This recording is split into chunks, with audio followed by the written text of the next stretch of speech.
Howdy, howdy, folks. Good morning to you. Good morning. It's Lou. Good to be with you again, Lee. We're going to have to, first and foremost, I think the most important stuff as we talk about winter weather, we got to get people in the comments coming up with a good, show name for when you and I are together. Yes. Lee, Lou, some sort of play on the. There's just one letter similarities. difference, right? so there's please. got to be something out there. Keep it, PG, relatively speaking. But Please. but let's come up with something in the comments, please. Lee and Lou, we're gonna be doing this a lot. We get to hang out. I'm blessed to get to hang out with Lee and pick her brain about the cold again. We did this 2 weeks ago, looking ahead to that winter system that went through Atlanta and South Carolina, and we were showing early, like the 10 to 14 day out models. We're showing those winter weather signals in the deep South, meaning like Southeast Georgia even. And my goodness, if it's not deja vu all over again. And that's why I'm glad you mentioned that, because again, while it is deja vu all over again, models are showing that we could maybe have a little bit of winter weather here. Remember how last time it didn't pan out. So again, we are talking about this because you are talking about this. 100%. We're getting questions about it. We're seeing it on social media, but we're not saying it's going to happen. We are actually here to break down the likelihood of it happening or not happening. Right. So this far out, we're talking, as we look at the graphic here, the temperature anomalies we are anticipating for the next 10 days or so out. We're at the 15th, so we're talking 9 days. So 20th to 24th. Those dates are important for our winter weather and the storm system that's getting geared up out of the Gulf of Mexico. Another low out of the Gulf, a little clipper system out of the Gulf of Mexico, similar to the system that came out that impacted Atlanta, central Georgia, and then the Midlands of South Carolina. Showing you this from the Climate Prediction Center, showing we still anticipate, we've had cool weather all this month, this winter, which kind of foreshadowing what we'll talk about at the end of this broadcast, but we've got the cold weather going to be in place. Kind of looking at our atmospheric thickness, the geopotential heights. Really what it does is shows where the thickest parts of the atmosphere are, where the coldest air and the upper layers of our atmosphere are, and then you hear the term polar vortex used, you hear that Arctic blast used, and as we look into this weekend, right? So this is before even the winter weather. We've got that front to deal with, the Saturday night rain into Sunday morning, and behind that some frigid temperatures will be in our nation's midsection, kind of reinforcing cold air coming in, and we'll then see that cold enough air in the deep south. How far deep does it go for some wintry precip as we get into the middle of next week? And models are different on this, Lee, as far as timing, strength, moisture, temperature, all of the above.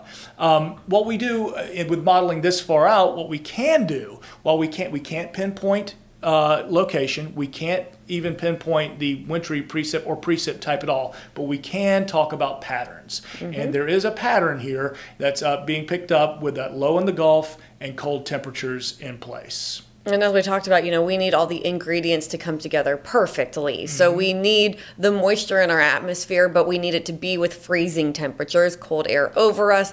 The timing of that over a place like the First Coast, it's very rare, but it's not impossible. Right. So let's break down these models. Of course, like last time when Lou and I did this, we showed you the GFS model and then we showed you the European model. So this is the GFS, also known as the American model. There's that clipper system coming out of the Gulf. There's the moisture that we need. Will it line up with the cold air? Lou, $1 million question. And right now, this system, or I should say this model run, and GFS, we can go long range, and we get more frequent updates than what we're seeing with the Euro, and it has slowed down a bit. So you may wonder, well, why are we talking about this? Because it's been on social media. We're seeing the social media meteorologists put worst case scenario models out there showing some pretty interesting wintry precip amounts out there. This model backed off a bit, still showing what the pink would be a sleet or an ice. White is the snow generally when it comes to the computer modeling, as it interpolates kind of the precip type, and it does that through an algorithm that would essentially take your thickness of your atmosphere, the temperature within that atmosphere, where the rain would potentially melt or refreeze, or where it would stay frozen the whole way down. And that line looks to be through mid-Georgia. Now, we went way out. We went 10 days out, and that's where things get a little bonkers. and Lee, where this would show what you're probably going to start seeing other online and social media weather enthusiasts sharing that image, which is some wintry precip making its way into the deep south into southeast Georgia. Some snow, maybe some flurries that reach portions of the first coast. That's what this one model wants to show. But again, it is 10 days out. Yep. But what this system, you can see this generally across places north of here, Yeah. Georgia, Alabama, but these systems move through. You have the cold air wrapping in behind that system, but there's still some moisture lingering behind it, just tiny little showers that then get mixed in with that cold air, and that's when you actually get, it's more likely to see some winter precip across portions of the deep south. And so that's what that model is trying to show there. But we also have the European model, and this one is interesting too. In the same way that the GFS has been flipping back and forth saying, yes, maybe the possibility of a little bit of winter weather, and then no, not a chance at all. This one has also been going back and forth. Yesterday, Lou, you and I were looking at it around this time, and it said absolutely not. Yep. But here we are today, something a little bit different coming in. A little bit different, a little bit faster. So remember what we were seeing with the GFS. That would we're talking Thursday, Friday, Saturday. We're going 7 to 10 days, 8 to 10, and 11 days out. So really on the edges of possibilities when it comes to accuracy with modeling. But this has, a little bit earlier, a little bit quicker system with, Look at that. yeah, some wintry precip in the form of perhaps sleet and ice. So, and that would include Ware, Pierce, Brantley counties, even Western Glen is shaded in the pink there, which would mean, as we look to midweek, will the air be cold enough? Will the precip be right in time to see a little bit of ice in those far northern stretches of our first coast and inland southeast Georgia? Gonna bring up one of those social media posts. We got okay, please. And that, my friend, is the MVP. Yes. The voice you just heard on the ones and twos. That is Think about that. Andy. All right, so Florida Tropics. No free ads on the stream, but there's their. I keep saying Twitter. It's X now. 12Z GFS bringing the winter goods today. Get snow as far south as Ocala next week. Yo. Are you trying to set us up here, Andy? I don't want to diss anyone. No. I get why, I like that we have other weather nerds out there who want to look at all these 100%. models, but we would never take a model snapshot and post it and saying this is going to happen or even really could happen, because this is why we're doing this stream now, because these social media posts are floating out there. People are banking on snow. I hear it at my hair salon. Oh, is it true? We're going to get Right. snow next week? And then I have to be the bearer of bad news and be like, those odds are very small. So we're just going through and explaining. Bring it back up. Will you bring it back up for us? Yeah. If you can. And here's the deal. It's fun to think about. And all this individual's doing, for better or for worse, this person isn't saying it is going to do anything. They're just saying this particular essential math equation spit out the potential 10 days out of seeing snow in Ocala. That's all he's saying. He's saying this picture shows something, and it does. Yeah, It the model certainly does. did say that. But again, the reliability is close to zero when you're this far out. It picks up patterns this far out, big global patterns, because the bigger bite is a little bit easier to take. In this case, with the modeling. Now, the smaller micro, the minutia, you got to get closer out. You're talking. Really, for winter weather, especially in the south, you need 3 days, because we're talking about a low that could move 20, 30, 50 miles to the north or to the south would Right. make all the difference in whether Columbia, South Carolina gets 3 inches of snow or they get sleet. And sleet is kind of the enemy of all those snow forecasts. And Lord knows I worked in Columbia for a while, and it's like it's like the line in the deep south where you'd forecast 3 inches and just like go to bed praying. It's like, oh my God. You know what I mean? Please. And then it turns out it's sleet the next day. And that happens. It's just the nature of this. It's just such a fine line in the South. And as I've alluded to in previous discussions here online, to get it here, to get it in Ocala, for heaven's sakes, but to get it here, you gotta roll Yahtzee, all sixes, first roll. All the ingredients have to be right there. They have to bounce right there and go. Now, looking into Saturday, remember what the GFS showed, a wraparound with cold air with potential for wintry precip Saturday, and GFS just shows rain. So that's the divergence that's happening there with our computer models. I think the thesis to this essay, or at least the conclusion to this portion of our broadcast with this essay, is we're aware, we are watching. We got the best team in the business with Lee, Ross, Robert, and Tim. I mean, you don't get any better than that. Watching carefully all the time, and we will update as we need to. But the pattern would suggest cold air coming for Wednesday. Now, that leads us to the next topic.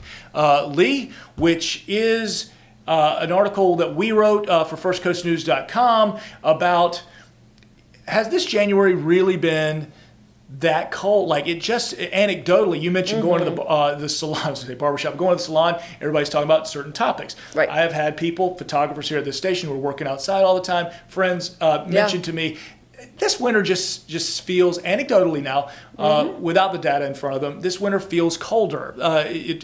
And one person who we work with, Joe Massa, brought up to me, at least we usually, even though it'll be cold for a few days, we usually will get a 70-degree day or 2 or 3 mixed in to kind of thaw out. You get shorts back on before it gets cold. We haven't had that. So I kind of lead us off with what your January averages are, where we should be for the time of year, ranging from mid to low 60s for normal high temperatures, and the low to mid 40s for normal low temperatures when you wake up in the morning. So, to answer some of our questions, I don't think, if you're saying to yourself, yeah, it does seem like it's been a little colder in January, you're not crazy. We've noted it has been a cold start to January in Jax. We're 2 weeks in. We're going to use the first 14 days of data. I know we're at the 15th now, but we're just going to round to 2 weeks. We've got 2 weeks of data in for the year 2025 so far. Your average temperature, when you're taking lows, highs, all the temperatures together, comes out to a 46.9. Burr. Seventh coldest that we've got with record keeping. That's chilly. And your average high temperatures have been below 60 degrees. Average highs, that's 15th coldest. Remember what we said, normal is ranging from 64 to about 66. So all month long, even our warmest temperatures have been below normal. And has it been freezing? It has been freezing, quite literally. So 32 degrees, I think we can say, is objectively cold. It's physically cold. We're talking about science with it. 32 degrees is the freeze point or below. So far this winter, so we are going to go back to December here, we've had 13 days at freezing or below. 13 days this winter. We usually average 14 freezes. That's our seasonal average in a given winter.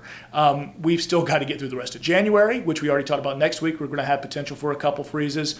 And then the rest of February, where we can certainly see freezes. And generally, we're done with them by March. Certainly St. Patrick's Day, we have seen it in the past. But talking about seasonal, that's really chilly. And frankly, it could have the potential to be the most. If we get up to 15, would be the most since 2010, 2011 winter, when we had 30 freeze days. That's a lot of freeze days. I don't know if we're going to get there. We've certainly had colder winters. We haven't broken any records, Lee, so we're not talking about record-breaking cold, but just a persistent below average. I really hope we don't reach that 30 degree, Yeah, but no kidding. we're close to halfway there already. And Yeah. as you said, we got the rest of January and all of February to go. Yep.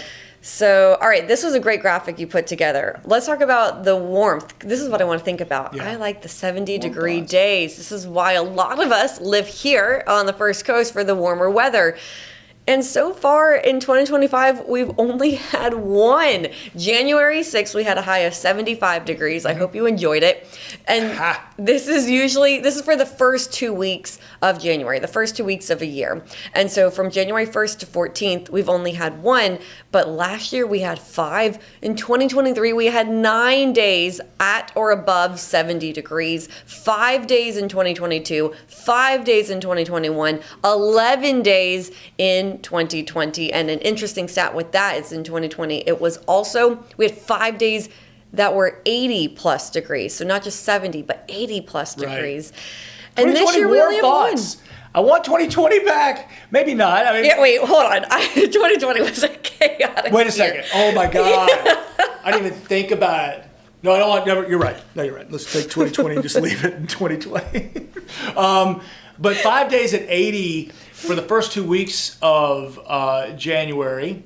And then the rest of the month, I think there was like 3 or 4 more. I have the stat. It was eight total days in January we had that year, 2020, at 80 and above. Man, For the all right. first 2 weeks Warm of thoughts. the year. And then I'm looking at that at this year, 2025. We're 2 weeks in, 1 day at 75, and I use the 70 degree. I think you can kind of agree. If it's 70 out, you're shorts and flip flops in the sun. You know what I mean? It feels it's a good warm winter warm. You know, it's above average for the time of year. It's above seasonable. We kind of think about 70 as being pretty good. I can get out and play around the golf. But now I'm looking, so let's think about the forecast. So we've had one 70-degree day so far in the month of January in the year 2025. And I'm looking out at the 7-day Saturday. I'll take Saturday, We'll hopefully. we're putting it on the board. I don't like that rain coming in though with it. The timing of the rain is going to be whether or not we hit 70. We're still fine tuning. We're watching computer models back, forth, speed up, slow down that line of showers. Again, picking up patterns. We know it is going to rain during a period of time, Saturday and Sunday. We can even probably bump those probabilities up even more with that 60 to 70% chance and coverage. But it's all about the timing. So we know we generally hit afternoon highs, 3, 4 o'clock. If we get to 3, 4 o'clock and we've got the sun, we haven't quite had the rain, we've still got those southerly winds, we might just hit that 70-degree spot. Now, if the rain starts a little earlier, we may be in the upper 60s, so we may not have to adjust that graphic with the 70-degree days. And then we just have the edges of next week on our 7-day right now, but we start to see those 30s again, so the cold air reinforces. So just some things to go over again too. Please. When we were talking about looking back to 2020, the reason why we picked those years is because that's what we remember. You know, Yeah, we it's of the course decade. we have records all the way back to the 1800s. Right. There were some particularly cold years too. I think it was 85 was a very cold year as well. 89, we had the snow, right? Was that? Yep, 89 was the snow. And even just so we're talking about the recent years because it's fresh in our memory. So Yeah. yes, when you say I think this has been a colder start to January than normal, or than what we remember and experience, that is true. And then just to wrap this up, Lou, let's talk about the snow one more time. That's why we jumped on the deep south winter storm on the way. Will we see flurries here? Will it snow here? You're saying there's a chance, but as last time when we talked, that chance is very, very, very low. You need everything to line up perfectly. As Lou said, you need to get that Yahtzee on the first roll. So yeah, you have to. It's not, you make the second, by the time you've gotten Yahtzee on your second or third roll, well, then the low pressure has moved and the moisture is gone and the cold air moves in. You have to have it all stacked up. Timing is Perfectly. so critical. And again, go back to the American model, wrapping this up. Low pattern, it seems to be pretty consistent coming out of the Gulf of Mexico by end of the week. What happens behind it? What happens within it? That is absolutely It's yet to so be far determined. So just in advance. read and look at social media posts from all the meteorologists and amateur weather enthusiasts at your peril, but at fun. It's fun to talk about. It's fun to discuss. But is. we all remember we are in Florida, and it takes a lot to line up to get any sort of wintry precip, let alone snow, Lee. that's why as we said last time when we were talking about this 2 weeks ago, you can always drive to the mountains, in the Carolinas or Maybe North not even that Georgia? far with this one. Yeah. You can get up to Macon. I made the drive up through Orangeburg, South Carolina last weekend and saw some snow on the ground from that previous system. So that's only about 3 hours, 3-4 hours. You take get on a the road, trip. take some of the back roads if you really want it. You Yeah. can find it. For Lee, I'm Lou. She will be with you at noon if you want to watch the on-air broadcast or streaming on First Coast News Plus as well. In the meantime, y'all have a fantastic one. If you have any questions, hop in our social media channels, Absolutely. ask away, and we'll be happy to clear anything up. Y'all have a wonderful Wednesday.